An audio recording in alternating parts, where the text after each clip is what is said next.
सबसे पहले तो मैं धन्यवाद करना चाहूँगा हमारे नौजवान साथी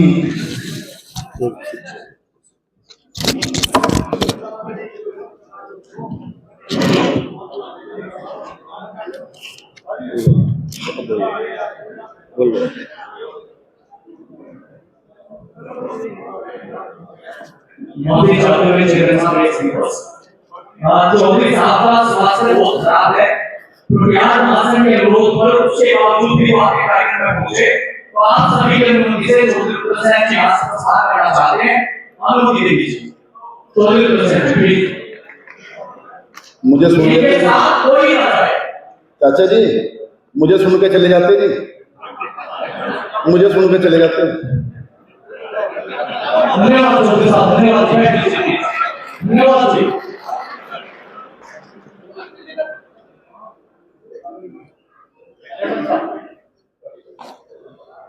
सबसे पहले मैं धन्यवाद देना चाहूँगा हमारे प्रतिहार महासंघ की युवा साथियों का, जिन्होंने एक बहुत ही शानदार अद्भुत कार्यक्रम सहारनपुर के इस पवित्र धरा पर करने का काम किया है।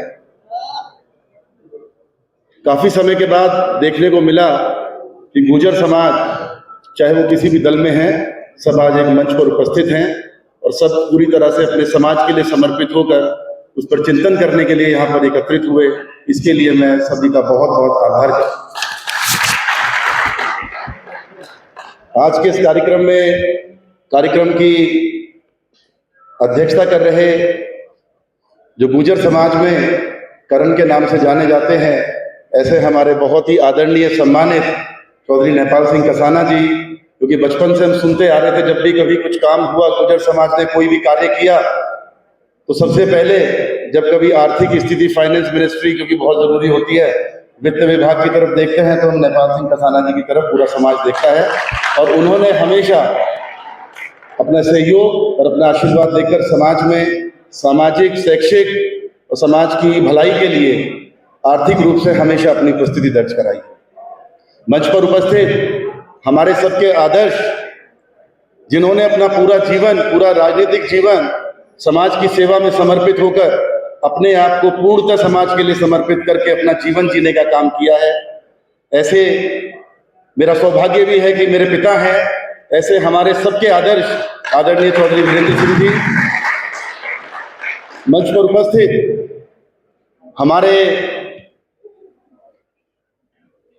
बचपन से सुना है, एक ही बार मिलने का अवसर मिला, गुर्जरों की पहचान कराने वाले, राजनीतिक रूप से भी और सामाजिक रूप से भी, जिन्होंने सहारनपुरी नहीं पश्चिम उत्तर प्रदेश के अंदर गुर्जरों को जनाया है, अपने दम पर गुर्जरों को राजनीति करने का सिखाने का काम किया है, ऐसे स्वर्गीय चौधरी यशपाल सिंह जी की विरासत को आगे बढ़ाने वाले आदरणीय चौधरी रुद्र सेन जी, जिनका अभी अभिवादन हुआ, मैं उनका धन्यवाद भी करूंगा कि मेरे छोटे से आग्रह के बाद, क्योंकि मुझे हमेशा दल कोई भी रहा हो, जब भी कभी परेशानी होती है तो मैं कहीं ना कहीं फोन करके सलाह भी ले लेता हूं, और कभी जब मिलते हैं तो कहीं ना कहीं अगर सामाजिक किसी काम में मुझे उनकी जरूरत पड़ती है तो हम लोग अक्सर उनसे बात करने की, जब भी मुझे लगा तो मुझे कभी महसूस नहीं हुआ कि वो समाजवादी पार्टी का हिस्सा है।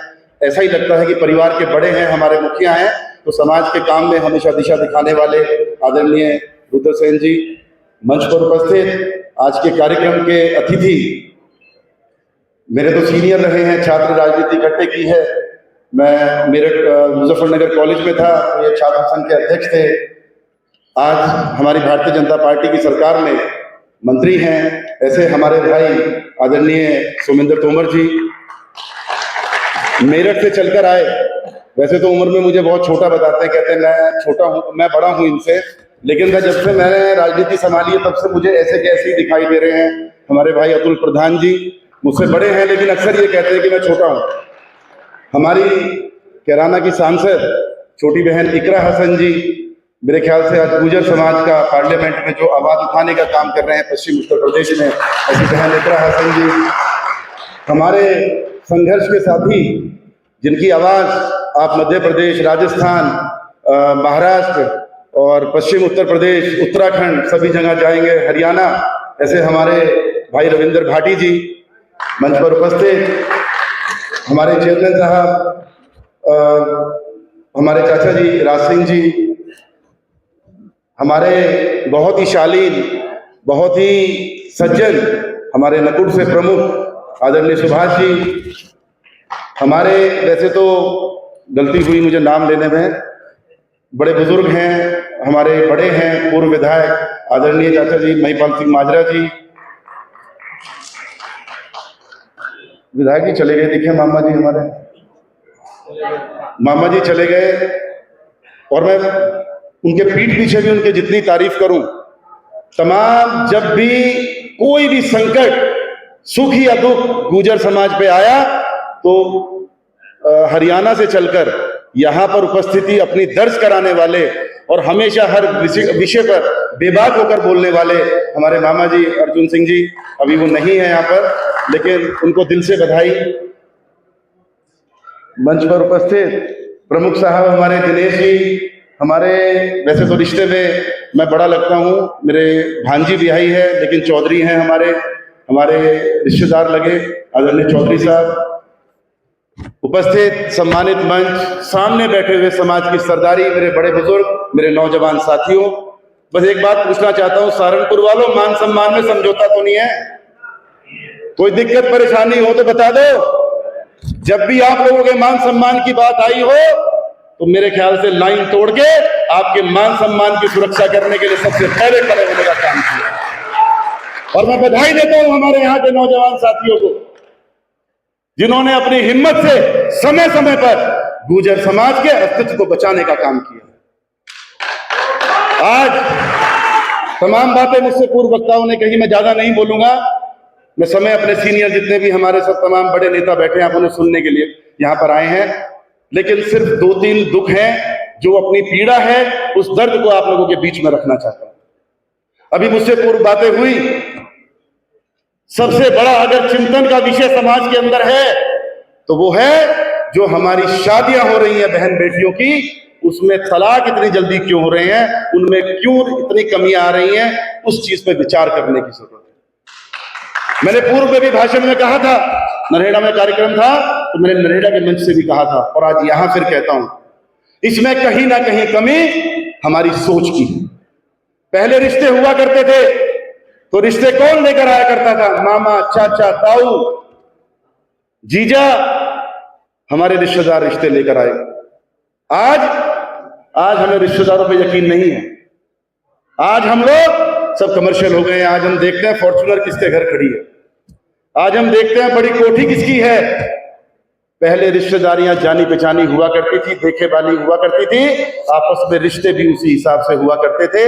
मेरा निवेदन है अपने बड़े बुजुर्गों से, समाज के सभी वरिष्ठ लोगों से, कि इस बात को प्रमुखता से उठाएं कि कम से कम पहले गुजरों में तलाक नहीं हुआ करते थे, आज सबसे ज्यादा तलाक के अगर मामले आते हैं हम लोगों के पास, अगर रिश्तेदारियां टूटती हैं तो हम लोगों को बड़ा दुख होता है, बड़ा जोर पड़ता है। आज हम लोगों को रिश्ते जोड़ने से पहले सोचना चाहिए कि क्या हमारी लड़की उस व्यवस्था में जिसमें हम रिश्ता करना चाह रहे हैं, उस व्यवस्था में एडजस्ट हो पाएगी कि नहीं हो पाएगी। आज हमें विचार करना पड़ेगा कि हमारा बेटा, हम उसकी रिश्तेदारी कर रहे हैं तो हम पैसों में उसका आकलन ना करें। आज धन्यवाद देता हूं खास तौर से मैं अपनी राठी खाप को, कि जिन्होंने आज एक पुरानी प्रथा को दोबारा से चालू किया है। चौधरी साहब को तो पता होगा। जी जी जी जी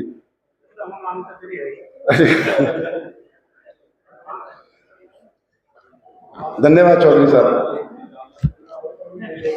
तो कहीं ना कहीं हमें उसी राह पर चलकर हमें यह तय करना होगा कि हम लोग अपनी पुरानी, जो हमारे बुजुर्गों ने शादी ब्याह की जो रस्में शुरू की थी, हम उसमें अपना पैसे का दुरुपयोग करके उसको खराब करने का बजाय उसको सुधारने का काम करें। अपने पुराने बुजुर्गों की पंक्तियों पे चलकर उस चीज को बढ़ावा दें, पुरानी परंपराओं को लागू करें, जिससे कि रिश्तेदारियां और मजबूत हों।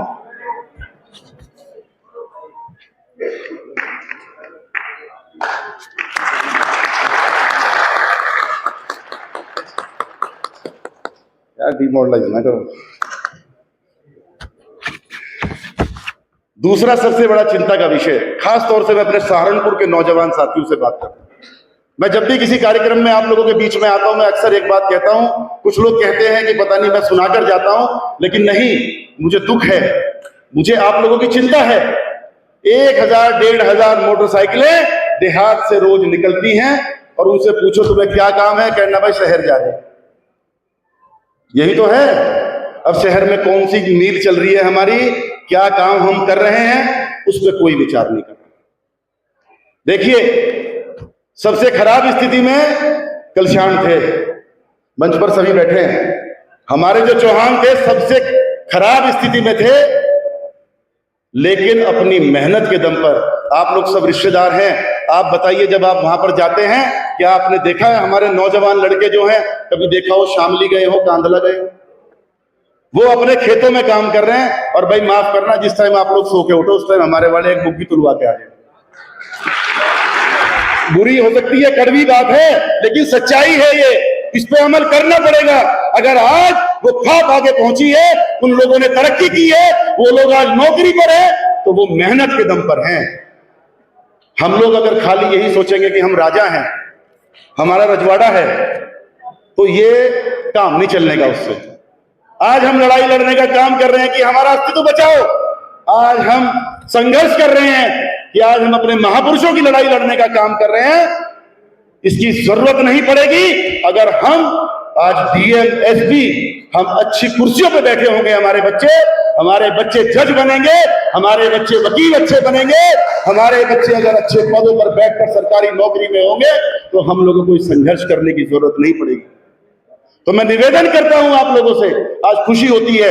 हमारा एक छोटा सा गांव है चढ़ाव, आपने देखा होगा, हमारी बहन वहां पर उसने आईएएस क्लियर किया, और कमाल की बात है कि उस लड़की ने कोई कोचिंग नहीं ली, उस लड़की ने कहीं बाहर जाके शिक्षा ग्रहण नहीं की, उसने घर पे बैठ के ऑनलाइन पढ़ाई की, अपने घर का काम भी किया, और उस लड़की ने समाज का नाम रोशन करने का काम। उससे सीख लेनी होगी हमें अपनी बेटियों को आगे बढ़ाना होगा, हमें अपनी बेटियों को, अपनी बहनों को, उनको अच्छी शिक्षा देनी होगी। मैं धन्यवाद करना चाहता हूं, आज एमएलसी साहब बैठे हैं, हमारे आदर्श हैं, इसलिए नहीं कि मेरे पिताजी हैं, लेकिन बचपन से हमने देखा है कि आज आप कांदला ब्लॉक में अगर जाएंगे तो वहां आपको दिखाई देगा कि लड़कियों की शिक्षा पे विशेष ध्यान इन्होंने दिया। आज आप जाएंगे हर 5-7 गांव में आपको वहां पे लड़कियों की संस्थाएं मिलेगी, वहां पर लड़कियों को पढ़ाने के उचित साधन मिलेंगे। हमारे हर जनप्रतिनिधि को चाहिए, हमारे तमाम सम्मानित लोग यहाँ बैठे हैं, हम सबको चाहिए, अगर हमें समाज को बढ़ाना है, समाज खाली भाषणबाजी से आगे नहीं बढ़ेगा, समाज को शिक्षित करना होगा।